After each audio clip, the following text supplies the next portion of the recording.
Thanks. I think thanks for a quick introduction. As we see, this acronym called Social Mobility Clouds Analytics is taking center stage alongside artificial intelligence, machine learning, augmented reality, robotics, etc. The workforce dynamics are shifting. And when we talk in our offices, there is a talk about, man-to-machine ratio, hiring chatbots, business not as usual kind of stuff, so business as unusual. And when we look at our contracting also, it's moving from time and motion and money and material to outcome-based models. So in this, due to this shift in technology, it has become imperative to bring about a change, particularly in a context where dynamics are shifting fast. And we are talking about the words like VUCA and all that thing. So what we have decided amongst ourselves that we will talk about how we are managing that change that is happening at a rapid pace in our organization. So we'll have 2 to 3 minutes with each of the panelists, and they will talk about it, how they are doing it in their organization and what is their experience. And we'll keep 10 minutes for question and answer sessions. So that's how it is. So may I request Simin, you to talk about your experiences and how do you see this change impacting the workforce, particularly when multi-generational workforce is there. Thank you. Thank you so much, Raj, and thank you everyone for being here and listening to this panel. It's a very topical subject and I think very relevant in today's times. As far as change is considered, I would say that change is inevitable, and it's not just the work that is changing, the way we do work, but also the workplace and the workforce. Everything is changing, and if we do not change with the times, then we are not going to be able to sustain our businesses, and we will not be able to thrive, and slowly we will be out of business. So there is no recourse but to change with the times. Having said that, I'd like to inform everyone that I am from an organization that has actually been transforming, and this is a very exciting time to be in the current workplace that I am in.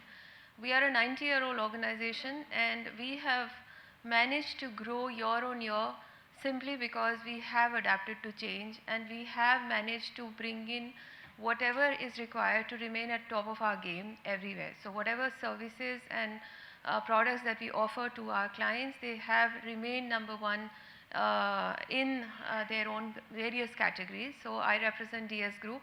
We are primarily an FMCG group with products like Pass, Rajnigandha, Catch, pulses and spices. The latest being the confectionery, the Pulse Candy, which was an instant hit. In terms of services, we are also into hospitality, and our resort in Jim Corbett has remained number one on TripAdvisor since the time it has opened. All of this cannot be possible if we do not adopt and we do not change with the times. A lot of things are happening within the organization, and I think HR has been instrumental in ensuring that the change is sustained as well.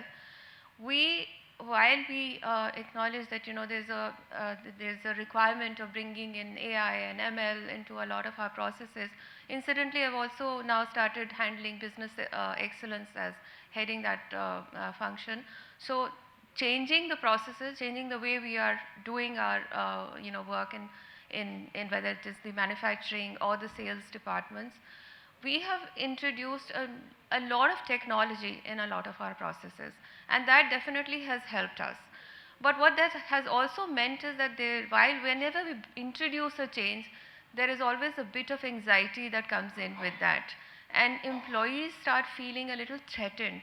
So I remember the day when we started bringing in Salesforce automation, or actually brought in another recently, about a year ago, we introduced another application which kind of tracks and monitors performance and gives a little nudge to everyone on a daily basis. Everybody started feeling anxious that if their performance is measured to that minuscule level or that every moment sort of a way, they might be under threat, and they would be reprimanded if they do not perform in a certain manner, or if their performance slips a bit. We needed to take care of that. So we started giving positive reinforcements for better performance.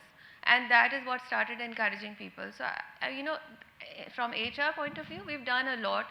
Communication, of course, is the key whenever there is any change happening. So involving everyone at every level, whether it is the HOD or the junior most level person of the team, we need to individually address concerns. And that is what has helped us in managing those changes. So I'm sure every panelist has a lot to sort of share, and there's a lot that's happening in my organization as well. It won't be fair on me to sort of go on and on. I think I will take up whenever the questions are there, right? Thank you, Sivin. Mr. Jain, we say in today's context, illiterate of 21st century will not be those who cannot read and write, but people who cannot unlearn, learn and relearn. So in that context, you had a long stint in Jindal. How do you see that change, and how do you coexist with these various generations that we have got now, specifically digital natives? Thank you. It's a wonderful question. And let me just give you a context. I come from a company which is into third generation, and we are into 50th year of business now. That itself is a validation of the change adaptiveness. In 1991, when I joined this company, we had a turnover of 500 crore, and at a group level, it's about now almost about $20 billion. And the company's specific arm is more than $3.5 billion.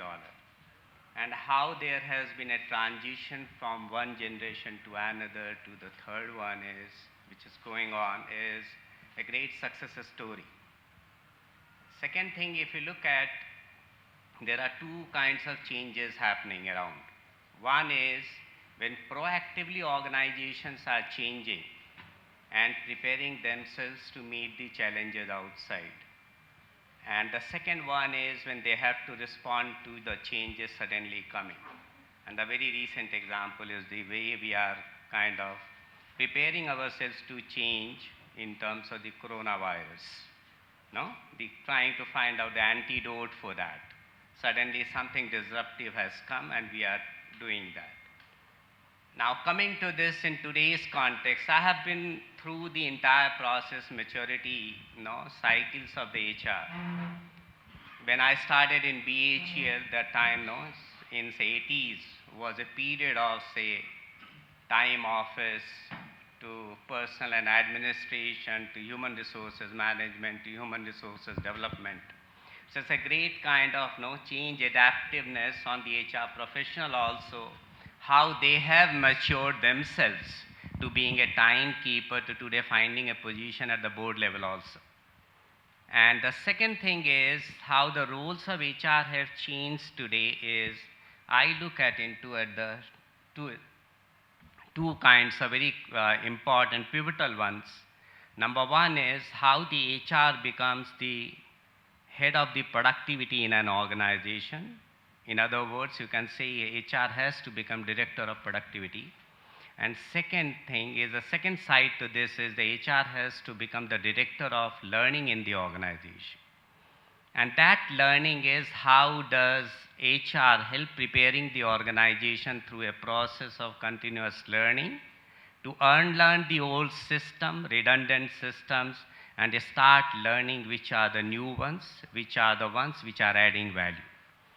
HR also has a role to play in terms of how do we create an environment which is enabling everyone to maximize one's output and at the same time offering a meaningful work within the organization. So given this kind of things is we are taking lot of help of the technology, which is through the success factors, and we have now the technology helping us a lot in terms of the communication, in terms of the connecting with people, because we believe is whatever technology we bring in, whether in the form of AI or MC, human touch is paramount. And unless we have the direct connect, human level connect is there where we directly communicate through different channels. and we create that kind of a community at work, we cannot be successful. So that's my experience, and any other specific question, then I'll be able to answer. Thank you, Raj. Sir. Really appreciate it. Kaushik, I'll come to you now. We see a, great shift, and we see, death of pyramid, and we are talking about flat organization. Now, with this transactional spectrum largely getting digitized, and so people become apprehensive within HR also. So while you're talking about your experience with regard to digitalization in HR, I would request you if you could touch upon how we as HR professionals, manage this change. Thank you. Yeah, so very interestingly, I think rightly put, and today, as HR in typical organization, especially, organizations which are focused on diversity and inclusion, and I'm not talking of gender inclusion here, I'm also talking of generational inclusion, where, in a large organizations which really believes in inclusion, you'll find 4 generations, working under one roof. Now there is this whole conversation, and that's the reason why we all are here, a transition happening in terms of technology. Now, one of the key challenges, how do we use technology effectively in terms of bringing people together? I mean, one of the key statement, I love this, quoting this particular, kind of a statement, which, today says that we all are worried about 40 being the new 60. But the biggest worry is 60 is also the new 40. Okay, where, you have a person who is in 60s, is completely fit, lifespan is increasing, he is in the midst of action, in part of an organization, and then he is also competing for certain work, for certain jobs, certain roles, where you have the millennials, you have people in 20s, who are also there part of the organization. Now, very interestingly, for example, I represent Savills, which is a 160-year-old organization, spread globally in 70 countries. But we are setting up our India operation for last 1.5 years. And we, as a firm, one of the key, agenda was inclusion. And as I said, inclusion here meant generation as well, and not only gender, not only LGBTQ and differently abled people, but it also, one of our key focus was generation working together. Now, for example, I'm just giving one example. We introduced Workplace. So, many of you might be knowing about Workplace, which is a FB platform. It's like a Facebook within an organization. Now, interestingly, what actually we found out is, people who are 40 plus, that particular, population of our workforce, were more adaptable to, the Workplace platform than the millennials. Now, this was a classic case of, we always think about the fact that, technology will probably, be more adaptable by the younger generation, and they'll find it far easier, but that's not really true always. And to a very large extent, success, HR's role is also to ensure that people find technology useful, adaptable. They need to see a source of connect in those technology. As an organization, one of the things that we actually did was, I'll not get into more time, but it's important. One of the things that I, as a HR professional, always believe is you need to create a space. When you come to your workplace, it should not feel like prison. It has to look like a playground where you want to come and play every day, right? But that can happen. A technology can actually create that space within an organization. For example, Workplace has been one place which connected the entire organization, all the offices, cities together, any celebration, anything that happens. For example, work anniversaries, we celebrate like anything. Every individual, is publicly acknowledged after completion of, 1 year in the organization. We have a wonderful, we call it the red carpet, onboarding process. In one of the onboarding process, everybody is publicly welcomed within the organization, through the Workplace platform. Similarly, we have a HRIS system where right from pre-boarding to exit, there's an integrated HRIS system. And India today is the hub of technology when it comes to HR technology. Now, and if you really want to create a great place to work, for example, with less than a year of operation, but technically we registered 2-3 years back in India, we became a great place to work certified organization in less than a year. Now, all of it happened because we were able to use technology to create more happiness in workplace than anything else. I think that's also very critical when you talk of technology within organization. So let me come to you. I see, Netflixization of industry happening, wherein customization and you serve to customer demands, understanding their need through whatever form and format in terms of machine learning or AI. Now, in the industry, we are accustomed to a standard approach, whether it comes to our compensation and benefit structure, etc. So how do you see, when you're touching upon your experience about digitalization in HR, if you could touch upon some of these topics, it would be of help. Thank you. Thank you, Raj. Very good morning, everyone. Very relevant topic for today's discussion, change through technology. In this VUCA world, technology is facilitating the change, and definitely it's changing the corporate landscape. And if you look at the changes happening everywhere, changes all around us, the way we communicate has changed, the way we consume entertainment has changed, or I would say the way we travel has changed, so everything has changed. In terms of the human resources department, from the personal department to the HR department to the strategic HR business partner, so you could see again the things have been happening, not now, it's been happening for a while. And the crux of the game is how are we going to adapt to this technology and ensure that the organization, every one of the employees in the organization are adapting to the change, and how are we creating a customer-centric organization as we move forward. I would love to share an example of Otis. Otis, it's a very old company. It's a global, US global company.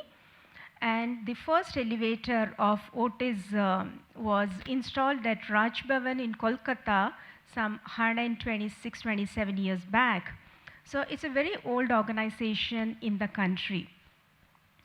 One of the initiatives what we have adopted is the service transformation at a global level. Otis has got hundreds and thousands of elevators across the country, and we manage and maintain those elevators and escalators. So the service transformation, it has got 3 aspects. Number one, through these sensors, what we install on top of the elevators, we capture the real-time data about the performance of these machines. And the second one is we make the data available to the customers, so the customers know how their machines, which is the elevators and escalators, are performing with real-time data they would get. And the third aspect is we have put an iPhone in the hands of our field professionals, which is the field technicians. And this iPhone is loaded with various apps. And from where the data which goes into these apps is collected, the real-time data which is collected from the machines. So we use the data analysis, we use the machine learning and the AI to ensure that the predictive data is taken out of it, and that is what is input into those apps. So let's say a service technician goes to a particular site. He is well equipped with the machines, what is there in that particular building, the performance of those elevators, and all real-time data the service technician is equipped with it. So the person can go and service the data. In terms of safety, there are safety features are added into it. So he can just go place the iPhone in the cabin and then turn the iPhone app, and then there are certain characteristics which is there which captures what's happening. So it helps the technician in terms of the repair aspect. So this is kind of empowering the technicians. Now let's see the other phase of it. For us to bring this technology into the organization, as I mentioned earlier, we are an old company, so we have a lot of people with 25, 30, 35 years of service in the organization. So we have to work on two elements in this particular aspects to bring the technology and ensure that the people use the technology. So the first is the project management side. Project management which focuses on the technical piece of it, the design, the development, the process piece. The next is the change management, which is the people piece of it. People piece, how somebody is taking to the technology, the effectiveness, the use of the technology. So we also have to work on the human element of it to ensure that this change is successful in the organization. So what I want to say is this: change is something which is inevitable. And we are very fortunate that we live in the times where the technology is allowing us to bring about many of this change and at a much rapid phase. So we at HR is a great opportunity for us. From the HR department, today we are talking about a strategic business partner role and a change management role. We have the ability to partner with the business and act as change agent and also help the employees navigate through this particular change. Thanks, Soma. It's working? Yeah. So we are left for the roughly 9 minutes. Yes. So I'll open it up for questions.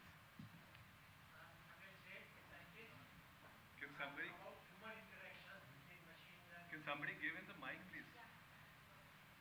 We have various mics here. How we are going to overcome racism,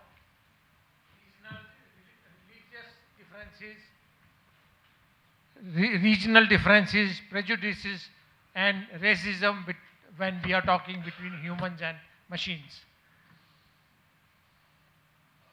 Okay. You want to take it? Yeah, please.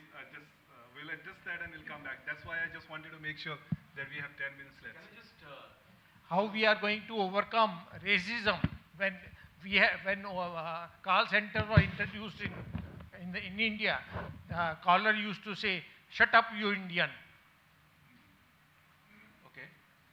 How we are going to overcome this kind of racism and prejudices between machine and if a human being is not talking is talking nonsense to the machine, how we are going to overcome? Okay.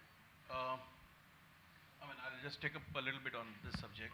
One is, rightly pointed out, I think discrimination, racism, or any such kind of discrimination is critical. And for HR, it's important that, so we are talking here about HR firstly. Okay, so how do HR create an environment where it's completely missing? The world has changed a lot. There was a time when you rightly said the call centers were there, you used to call up, you used to know that probably this call is coming from some third world countries, and used to get abused. There has been cases. But today, I think it's a much more integrated global world. There are many well-known, he represents an organization which is an Indian multinational, okay, which brings in a large part of the revenue from outside India, and this is the story. India is today, if you're talking of India, and there's a reason, India and China is clearly, one of the key revenue contributor to any organization. To me, or correct me if I'm wrong, I think technology actually takes away a lot of those interface where there can be discrimination in terms of color, creed, religion, all these aspects can be taken care of when you bring in technology, rather than that actually working in any way encouraging any kind of discrimination. Okay, so I think that's my take on it.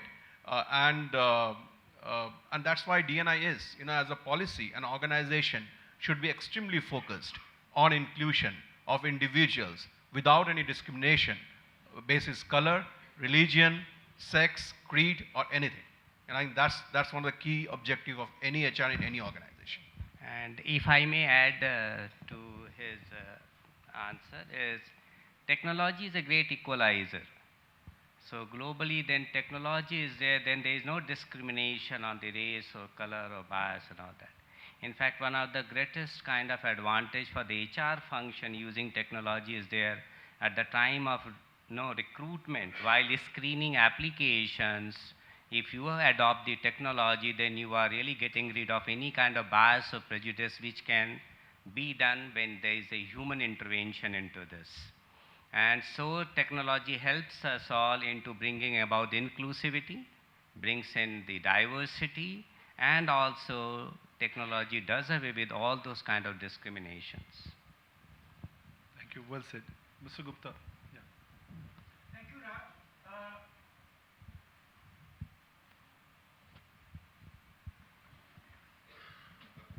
सबको नमस्कार, good morning.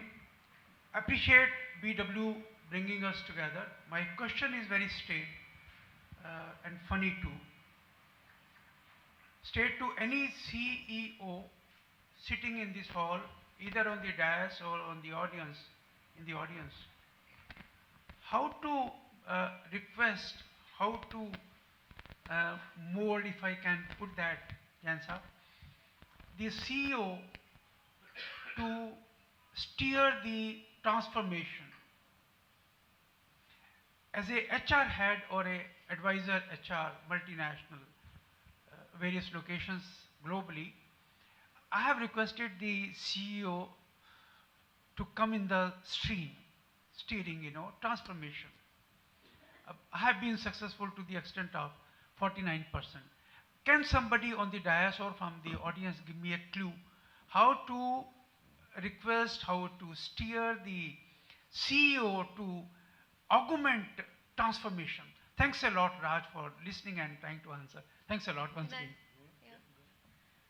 So thank you for this question, and I would say a more simplistic answer to this would be that CEOs understand the language of money. So for bringing about any transformation, if you're actually able to showcase what is the profitability or what is that impact on business that change would bring about, the CEO would readily come about and embrace that change. If as HR people, so that's what has happened, HR is no longer a support function. HR speaks the language of the business.